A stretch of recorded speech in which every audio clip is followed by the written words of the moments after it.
My chest didn't burn. I didn't shout. I didn't even text her back. I just stared at those words glowing on my screen, with her smug little smile attached. That wasn't some random vent. That was a knife aimed at me. She had posted it after I told her not to travel with him. Her work husband. That's what she called him, like it was a joke. The joke was on me. We met 6 years earlier.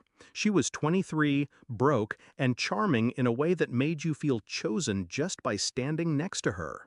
I paid her first month's rent, bought her a laptop when she needed it for work, and told myself it was love, not charity. Back then, she used to say, "You saved me. I'll never forget it." But people forget, especially when they find someone new to orbit. I noticed the changes slowly. The constant buzzing of her phone, the late client dinners that turned into weekends away, the perfume that lingered even when she claimed she'd been in the office all night. And then him, a married man twice her age, her boss. He had money, influence, and the kind of arrogance that leaves fingerprints on every room he walks into. She talked about him too much, laughed too loud at his stories, defended him too quickly. That was my evidence. Enough for anyone else, not for me. I needed certainty. One night I went through her bag. Hotel receipts, matching dates with her business trips, photos hidden in a folder on her laptop, him in her hotel room, tie off, her in nothing. It didn't break me. It carved me into something else. She thought she'd humiliated me with that post. She thought she'd branded me insecure, controlling, the kind of man who owns women. So I left, quietly. No fight, no warning. Just walked out of her life and let her think she'd won. What she didn't know was that I'd already been planning. Her boss had everything to lose. A wife, 2 kids in private school, a reputation built on being the family man at corporate events. I didn't need to expose him publicly. That would have made her a victim too. No, I wanted her isolated. I compiled everything, screenshots of their messages, the photos, the receipts. I organized it like a prosecutor building a case. And then I slipped it neatly into an envelope and mailed it to the only person guaranteed to use it like a weapon, his wife. The timing was surgical.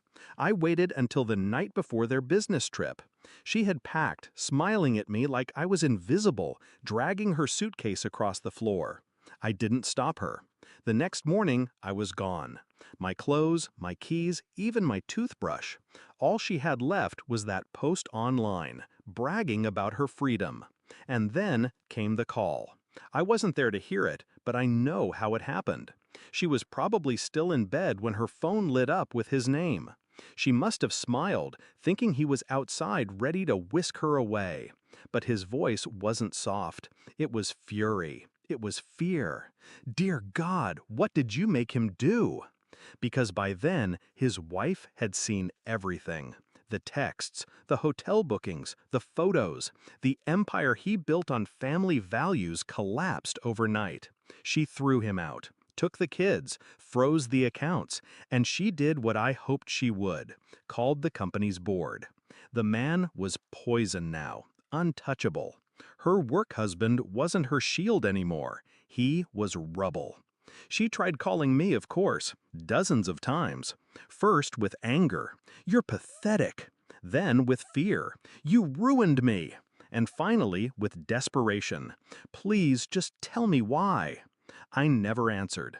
I didn't need to explain that she was the one who lit the match. She wrote the caption. She pulled the trigger on her own little performance. I just handed the audience a clearer view of the stage. People ask me sometimes if I regret it, if I feel guilty for destroying 2 lives. But here's the truth. He'll recover. Men like him always do.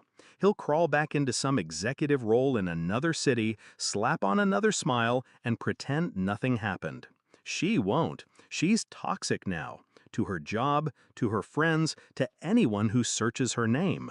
The internet never forgets, and neither does the corporate world. And me?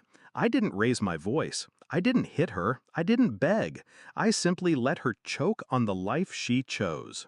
When I think about it, revenge wasn't even the right word. It was correction, balance. She posted that I thought I owned her, but all I really owned was the truth. And the truth was enough to burn her world to ash.